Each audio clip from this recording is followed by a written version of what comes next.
Lecture histoire, rayures en vadrouille.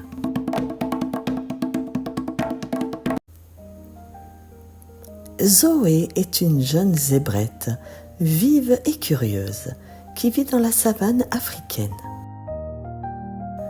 Un matin, elle découvre une carte magique accrochée à un baobab. Cette carte peut l'emmener partout dans le monde. Sa mission, rencontrer les animaux les plus importants pour l'équilibre de la planète et comprendre leur rôle dans la nature.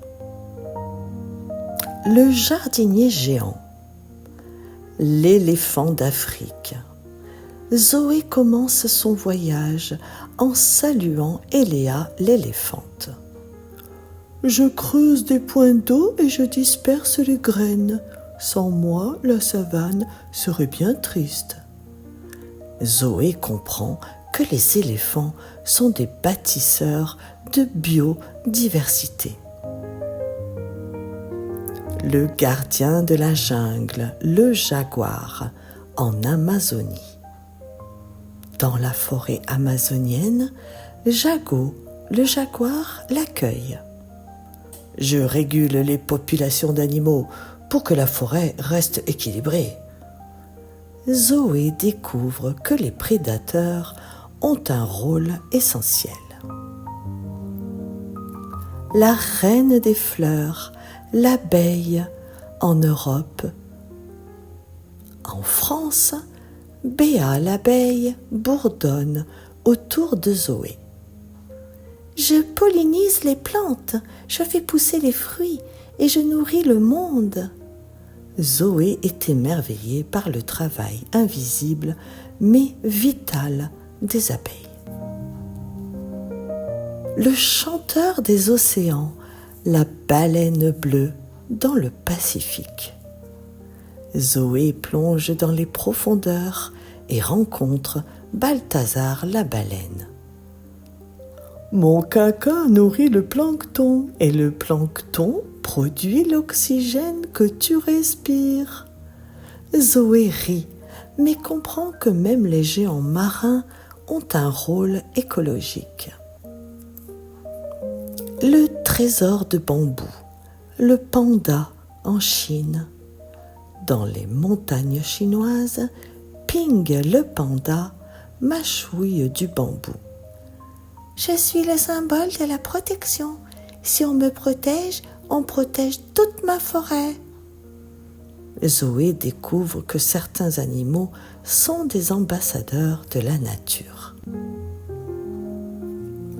Le garde-côte, la loutre de mer, dans le Pacifique Nord. Zoé observe Luna, la loutre qui joue dans les algues. Je mange les oursins qui détruisent les forêts sous-marines.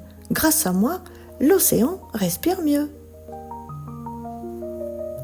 La fée de la nuit, la chauve-souris, en Amérique centrale. Dans une grotte, Zoé rencontre Nocta, la chauve-souris. Je pollinise les fleurs de la nuit et je mange les moustiques. Je suis discrète mais utile. L'ingénieur des rivières, le castor, au Canada. Zoé traverse une forêt et voit Brico, le castor, construire un barrage. Mes barrages créent des zones humides où vivent des centaines d'espèces. Je suis un bâtisseur. Le peintre de la canopée, le hara, en Amazonie. Zoé vole avec Arco, le hara aux plumes multicolores. Je mange des fruits et je sème des graines partout. Je colore la forêt et je la fais pousser. Le gardien des prairies, le kangourou en Australie. Zoé saute avec Kip le kangourou. Je garde les herbes courtes et j'évite les incendies. Je protège la terre en bondissant.